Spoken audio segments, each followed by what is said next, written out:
Hello and welcome to online Adda for study one prepared for learning. दोस्तों स्वागत है आप सभी का online Adda for study YouTube channel पर। इस वीडियो में हम बात करें कई बड़ी और लेटेस्ट अपडेट के बारे में जो कि संबंधित है सभी स्कूल और कोचिंग संस्थानों के बारे में जिसको बंद करने के जो निर्देश हैं वो दिए गए हैं।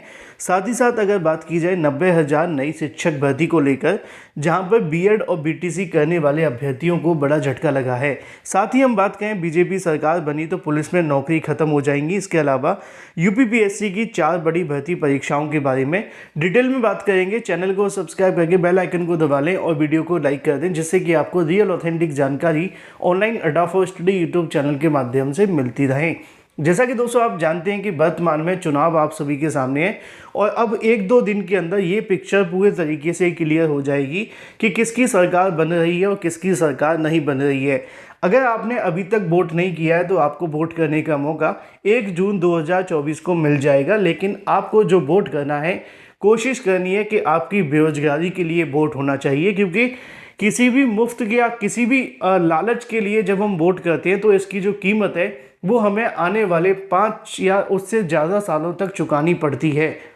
इसलिए जब भी आप वोट करें तो इस बात को सोच समझ कर ही वोट करें कि आने वाला समय आप सभी के लिए महत्वपूर्ण होगा। अगर आपने एक वोट से तख्ता पलट कर दिया तो इससे बेहतरीन क्या हो सकता है। फिलहाल महत्वपूर्ण बात यह है कि अगर बीजेपी सरकार बनती है तो पुलिस में नौकरियां खत्म हो जाएंगी। ऐसा मेरा कहना बिल्कुल भी नहीं है। ये जो कहा गया है वो एसपी के माध्यम से है। इसमें कितनी सच्चाई है इसको लेकर सपा प्रमुख यानी कि अखिलेश यादव के माध्यम से कहा गया। अखिलेश यादव अपनी बात को रखते हुए कहते हैं कि भाजपा में फिर से सत्ता, अगर भाजपा फिर से सत्ता में आई तो पुलिस की जो नौकरी है वो 3 साल की हो जाएगी, यानी कि ऑलमोस्ट जो नौकरियां हैं वो खत्म हो जाएंगी। सरकारी नौकरी की हम बात करें, वैसे संविदा पे तो चलता रहता है 3 साल 4 साल या जो भी है। लिखा हुआ है समाजवादी पार्टी के अध्यक्ष पूर्व मुख्यमंत्री अखिलेश यादव ने अग्निवीर योजना पर तंज कसते हुए कहा कि पुलिसकर्मी की यदि अगर सावधान नहीं हुए इस बार भाजपा सरकार बनने में उनकी भी नौकरी 3 वर्ष की हो जाएगी। आरोप लगाया कि 10 साल में भाजपा सरकार ने नौकरी छीनने का रिकॉर्ड बना दिया है।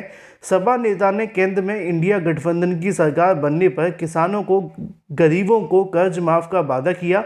उनके लिए आपातकाल कोष की जो कहने की घोषणा बनाने की घोषणा की। साथ ही साथ उन्हें न्यूनतम समर्थन मूल्य यानी कि एमएसपी को लेकर भी बात की।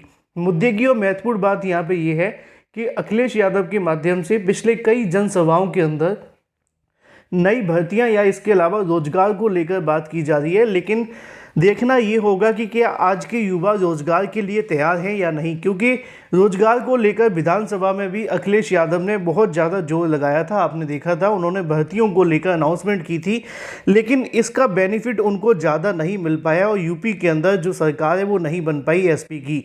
अब यहाँ पे अगर बात की जाए केंद्र के अंदर, फिर से सवाल खड़ा होता है कि किसकी सरकार बनेगी, बीजेपी की बनेगी या कांग्रेस की बनेगी, जिसको आप इंडिया गठबंधन के नाम से समझते हैं। तो देखना महत्वपूर्ण होगा कि क्या रोजगार को लेकर जो मुद्दा बनाया गया है कांग्रेस के माध्यम से, सपा के माध्यम से या इसके अलावा आरजेडी के माध्यम से, जितनी भी सरकारें कहीं ना कहीं इंडिया गठबंधन के अंदर हैं, उनका जो मुद्दा है वो कहीं ना कहीं यहाँ रोजगार और नौकरी को लेकर है। लेकिन क्या इसका जादू चलेगा या नहीं, ये महत्वपूर्ण है, क्योंकि भर्तियों के लिए युवा परेशान तो बहुत ज़्यादा होते हैं, लेकिन जब समय वोट का आता है या फिर नतीजों का आता है तो ये जो मामला है वो पूरे तरीके से पलट जाता है। ऐसा हमने यूपी विधानसभा चुनाव के अंदर भी देखा था। बड़ी संख्या में युवाओं ने इसको लेकर कहने की अभियान चलाया था। बाद में जब यूपी में फिर से बीजेपी गवर्नमेंट बनी तो ये सारी चीज़ें साइड हो गई और फिर चना, आटा, दाल और रिफाइंड और नमक के ऊपर जो बात है वो होने लगी थी। फिलहाल एक बार फिर से चुनाव के नतीजे 4 जून 2024 को आ रहे हैं। देखना दिलचस्प होगा किसकी सरकार बनती है। लेकिन वहीं दूसरी तरफ बात की जाए अपनी अगली अपडेट के बारे में, जो कि संबंधित है 90,000 नई शिक्षक भर्ती को लेकर, जहां पे बीएड बीटीसी करने वाले अभ्यर्थियों को एक बार फिर से बड़ा झटका लगा है। 90,000 से ज़्यादा पदों पर निकाली गई शिक्षक भर्ती के लिए लाखों बीएड और बीटीसी प्लस सीटेट पास अभ्यर्थियों के माध्यम से इस भर्ती में इंतजार किया जा रहा था।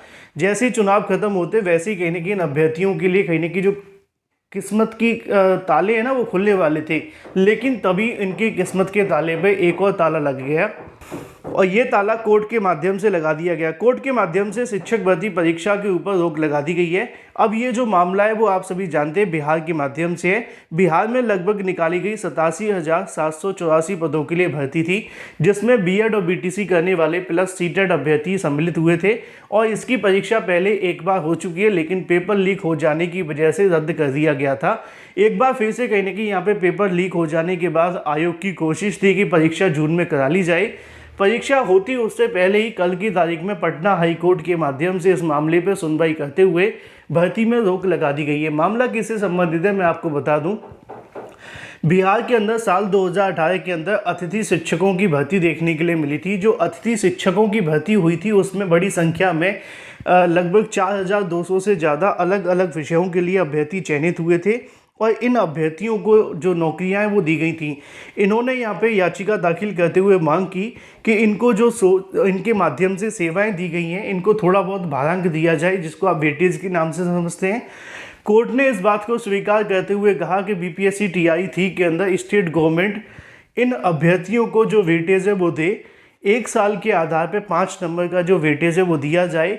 अधिकतम 25 नंबर तक का जो वेटेज है मिलना चाहिए। अब निश्चित तौर पे अगर वेटेज मिलेगा तो आप जानते हैं कि बड़ी संख्या में उलटफेर हो जाएगा और बहुत सारे ऐसे अभ्यर्थी होंगे जो बाहर हो जाएंगे और ये अभ्यर्थी चयनित हो जाएंगे। लेकिन कोर्ट ने इनके पक्ष में फैसला देते हुए बिहार सरकार को निर्देशित किया है, 1 महीने का समय दिया है।